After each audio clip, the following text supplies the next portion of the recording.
people make much of the fact that your public persona is, as it is, as we see tonight, very gregarious and open, but that there is a tremendous amount of melancholy in your writing. And I wondered, I remember once talking to Jonathan Franzen and him using this very beautiful phrase to describe the kind of mild depression that he thought that he and many writers suffer from. And he talked about depression being the sponsor of his writing. And I was wondering, is that something that you can relate to?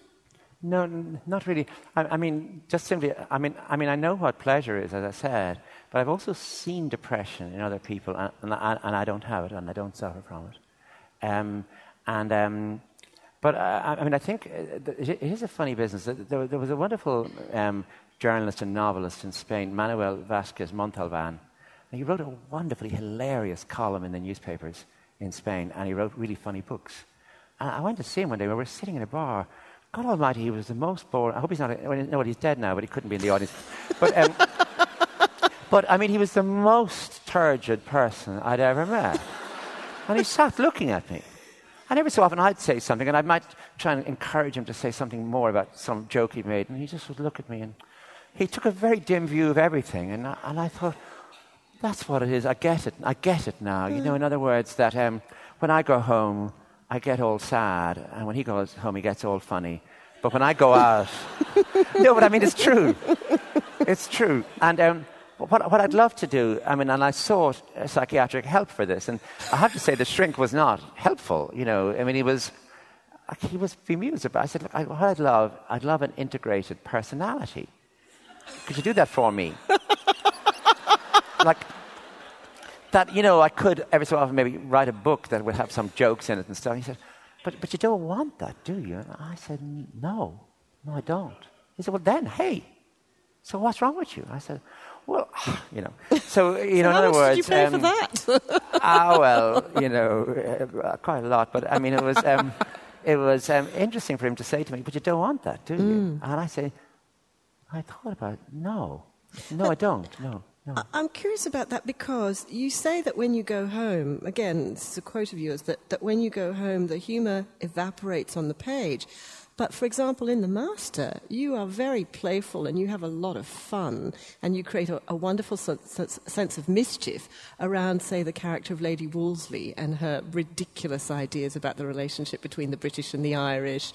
There's just a tiny little moment, for example, when she's talking to... William James, and she says that someone has started learning Celtic, and he says, I think you'll find it's Gaelic, and she says, oh, no, it's Celtic. You know, I mean, you have a lot of fun there. I really enjoy that, and yes, she also says, if only I'd known about it, I would have given parties in it, she says. Yes. and she says that you know, it's as old as Greek and Turkish. And also, I mean, it's just that sort of funny thing where Mrs. Keogh in Brooklyn, someone wants her to get a television. It's 1952, I think, and she says, oh, well, she'd like to get one. A friend of hers had one, but she wondered if they'd keep making programs, and she'd hate having it there in the corner if they'd stopped making programs. You know, and I mean, it's just a funny thing to do. There's another thing. There's an immense chain of grocery stores in Ireland called Dunn Stores. Everywhere you go, Dunn Stores, better value, beats them all. It's open 24 hours. There's everything there. But early on, when it's just starting, a woman says, "I don't think that Dunn Stores will catch on at all." And it's that sort of just trying to play with the future. So you are funny. You see, you are funny on the page. Okay. You just didn't realise it. I noticed that the last two books, Brooklyn and The Master, were both written overseas. They were both written at the Santa Maddalena Foundation near Florence, and that place has acquired an incredible reputation and mystique because of the woman who runs the foundation. And I was just wondering whether you could describe the atmosphere and the setup, because I remember reading a piece about it in Vanity Fair once, and it was sort of, you know, pictures of you coming down to breakfast with Zadie Smith and Michael Ondaatje, and this incredibly heady sort of atmosphere. And she seems to me to be someone that Henry James would have absolutely had a meal, you know, he would have had a fine time with her. Yeah, I mean, someone rang me up and asked me if I would, be interested in going to this place in Italy, and I was thinking about the James book at the time, and so I met Beatrice Rezzori, who's the widow of the writer Gregor von Rezzori, She asked me if there was anything I needed, while I was there. And I said, oh, yes, I do. I'd like to meet some posh people. Because I'm writing this novel about Henry James, and I'm from a small town in Ireland. And, I need to know what they look like, what they sound like, what they're like when they're eating, what they're like, just so I could study them. And so she said, oh, I know plenty of posh people. And I'll find them all for you, and they'll all come round. And, I won't tell them what you're doing, and so you can study them away. And it was extraordinary. I was on my second day there. I have to say the most frightening thing of all was, I don't know how Zadie Smith felt about this, or Michael Ondaatje, but when I got up to have my breakfast, and there was my breakfast waiting for me, when I went back to my room, I discovered that somebody had made the bed. And they put away my underpants, and they'd generally, if I would have done all that myself if I'd only known. In other words, while I was having my breakfast, a servant came into the room, and, oh, God, anyway, I'm not going to go into detail. Actually, it gets worse, because someone was quoted in that Vanity Fair article as saying that the servant, so-called, came into their room and ironed their underpants.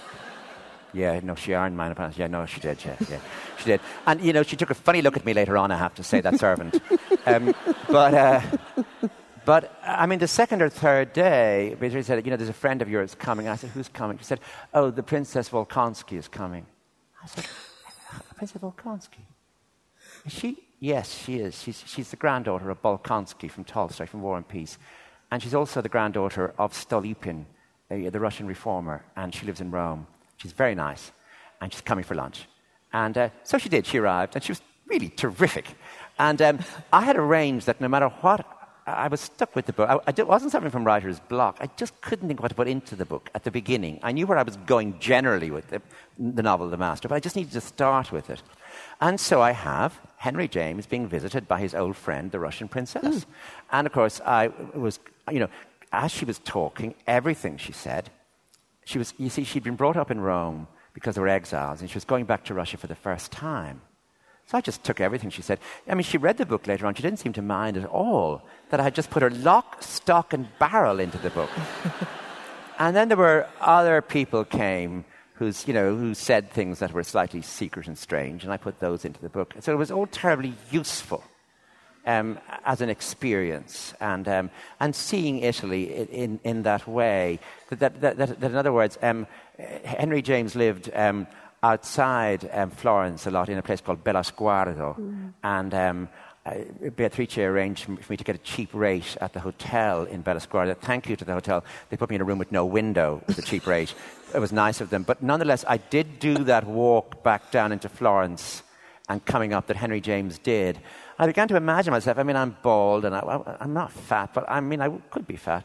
And I began to imagine myself as him. So I was trying to move into that character. And it was very useful being in that atmosphere in Italy, which I certainly couldn't have been in Ireland. We used to have aristocrats in Ireland, but we put them out. And, we don't have them anymore. And, but seeing that a place like Italy still has counts and countesses and baronesses and princesses, and I found all that very useful and helpful. Yeah. It wasn't useful for Brooklyn, by the way. No, it wasn't.